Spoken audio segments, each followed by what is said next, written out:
حکم اهانت به اهل بیت از دیدگاه آیت الله قزوینی. در هر زمانی و در هر مکانی و در هر عصری هر فردی بخواهد به یکی از اهل بیت سلام الله علیهم اجمعین اهانت کند مرتده و محظور الدمه. این در او هیچ شک شبهه‌ای نیست.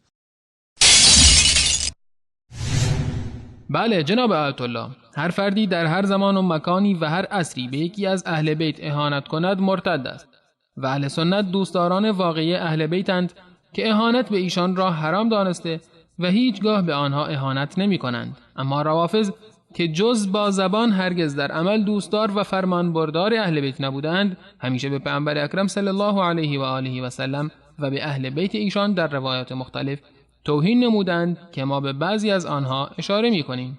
یک مجلسی در بهارالانوار جلد 40 صفحه 3 از امام علی رضی الله عنه روایت می کند که فرمودند با رسول الله صلی الله علیه و سلم به مسافرت رفتیم، جز من خادم دیگری نداشت و یک لحاف هم بیشتر نبود، عایشه نیز همراه بود.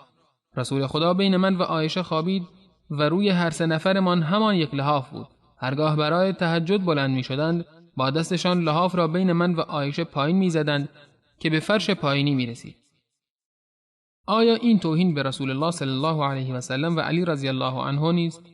آیا رسول الله صلی الله علیه و سلم درباره ناموسشان ننگ و غیرت نشان می دهند که راضی شوند پسر عمویشان که نامحرم است با او در یک بستر بخوابد؟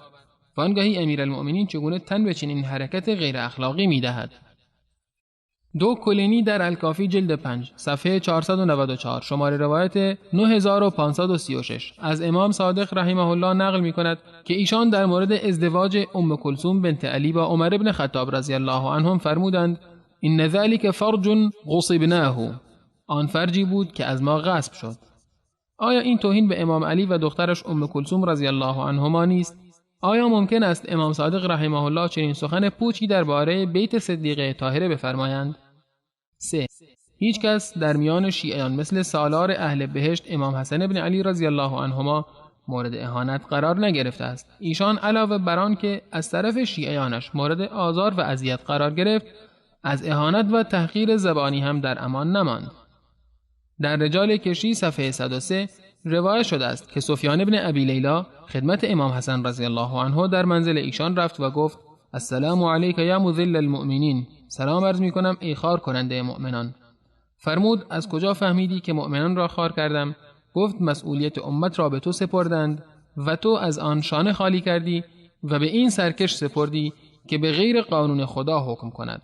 اینها علاوه بر اهانت هایی است که روافض در حق امهات المؤمنین و بالخصوص در حق عایشه و حفصه رضی الله عنهما دارند، در حالی که به گواهی آیات متعدد قرآن کریم همسران انسان اولین مصداق اهل بیت او هستند و همه همسران ایشان جزو اهل بیت رسول الله صلی الله علیه و سلم بودند.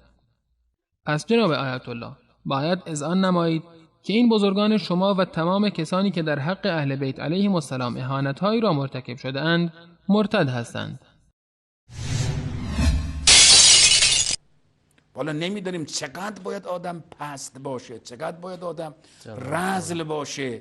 به قول میگن شرم و بی‌حیایی حد داره، ولی این واقعا از حد گذرانده.